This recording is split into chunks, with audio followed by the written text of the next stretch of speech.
This is part 4 of I'm Not a Super Mouse from Geronimo Stilton, and part 4 is the last part of the book. An awesome experience. We headed for home that same day. We arrived in New Mouse City the following morning. I decided to go straight to a Rodent's Gazette. I couldn't wait to see my family and all my friends. I said hello to everybody, went into my office, sat at my desk, opened my appointment book, and turned on the computer. There I was, back to my daily routine. It felt good. Then I sighed. I'd experienced so many adventures. I'd worked hard, felt fear, and several times I thought I'd never make it out alive. But now, thinking it over, well, so maybe perhaps I had to admit that it was an awesome experience. But there was no time for reminiscing. The door to my office slammed open, and my sister Thea burst in. At first, I thought she had come to welcome me home, but I could tell she had something on her mind. Geronimo, have you heard the news? She asked, a look of worry on her snout. Bewildered, I shook my head. What news? She turned on the TV. There was a news flash on. Here's the very latest news. A major storm has just hit the northern part of Mouse Island, near Blue Dolphin Bay. We do not yet know the extent of the damage. We'll keep you posted with a minute-by-minute report. I sprang to my paws. The situation was very serious. Somebody had to do something right away. The phone rang. It was the Honorable Rat Mouse, New Mouse City's mayor. Geronimo, my friend, I need your help. We have to do something right away.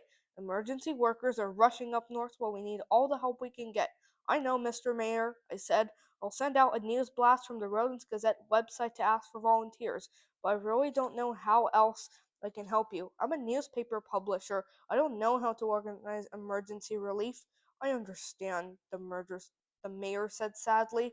It doesn't matter. I was hoping that let me know if you think of something.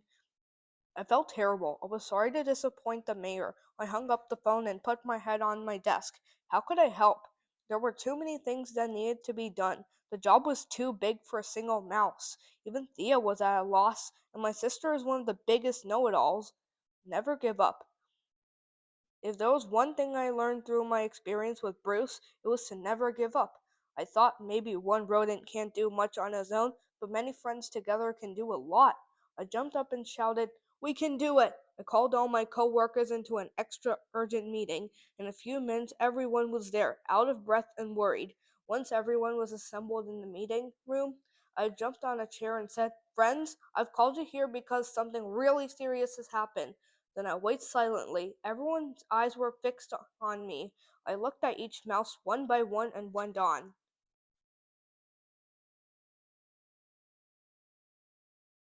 Today the mayor asked for our help. A huge storm has hit the northern part of Mouse Island. Everyone murmured, "A what? It's not possible. There's never been a big storm on that part of the island." "Unfortunately, it's true," I continued. "We need to act now. We need a lot of volunteers. Who can help?" Everyone answered with one voice, "Me!" I was moved. "Thank you, everyone. I was sure I could count on you." Trying to remain calm and steady, I began assigning tasks to everyone. The more desperate the situation, the greater the need to keep calm. Watching me work, Thea said, "Geronimo, are you sure you're feeling okay? You don't look like yourself. You almost look like a super mouse." I smiled at her. "Don't get your tail in a twist. Thea, I'm still me. If I look different, it's all because of Bruce and his advice." I called all the contacts in my address book. Every one of them was willing to help out. I'm not a super mouse. I decided to rush out a special edition of the paper. We'd report the latest on the storm and urge all the rodents on Mouse Island to do their part during the emergency by donating money, food, clothing, blankets, medicine, and transportation. We made it clear that we welcomed advice as well as donations of time and materials. When I called the mayor to tell him what I intended to do, he was very moved. "Geronimo, you never fail to amaze me. What happened to you? You've changed. You almost seem like a super mouse." I smiled to myself, thinking about what Bruce had taught me, and answered, "No, Mr. Mayor, I'm not a super mouse. I'm still me, Geronimo Stilton. But recently I've learned a few lessons of facing adversity." I called my family and friends and asked them to come to the office. Each one of my co-workers did the same. In a short time, there were more than 50 of us. At first, there was total chaos, so I divided everyone in groups according to ability, then picked someone to head each group. The special edition of the Rodents Gazette was printed in record time. Thanks to volunteers, it was quickly distributed throughout the city. My grandfather, William Shortpaws, looked me in the eyes and said, "Good for you, grandson. I'm almost beginning to think I was right to trust you with the newspaper. You've become a real mouse." A few hours later, a small crowd had gathered outside the Rodents Gazette.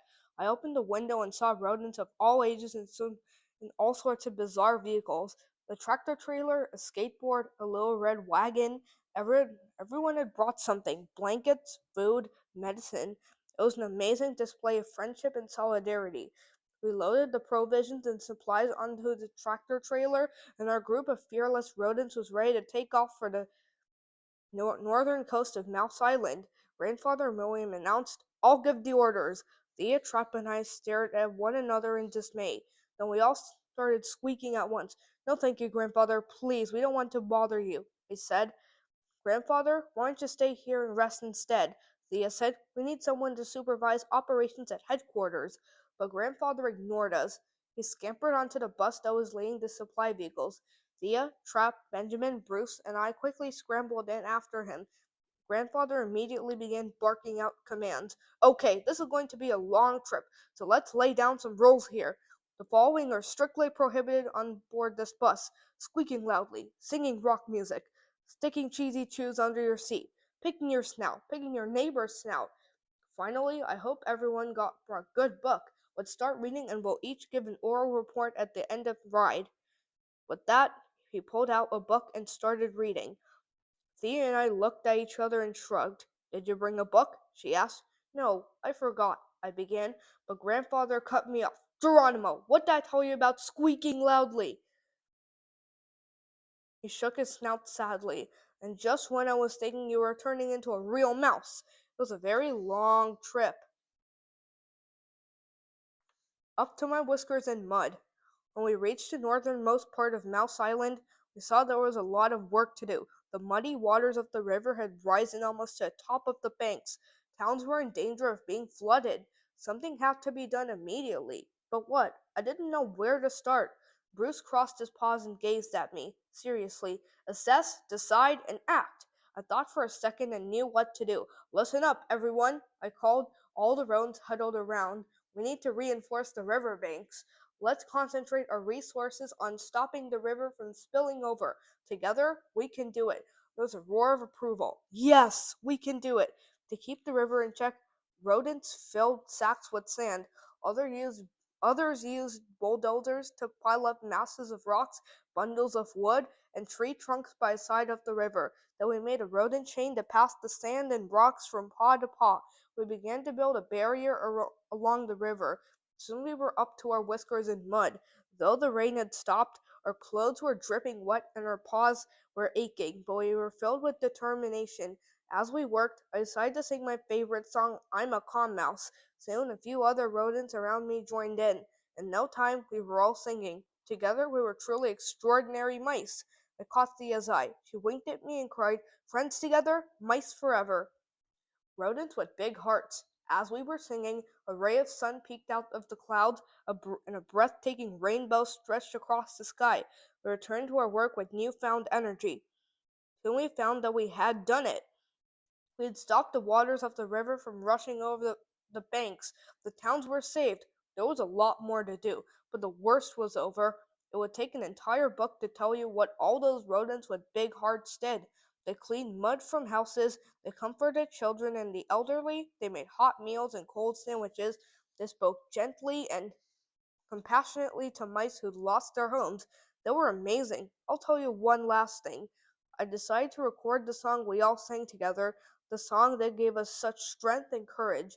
It was an enormous success. That's the truth, or my name isn't Geronimo Stilton.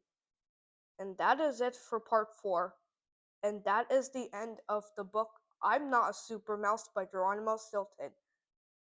Thank you.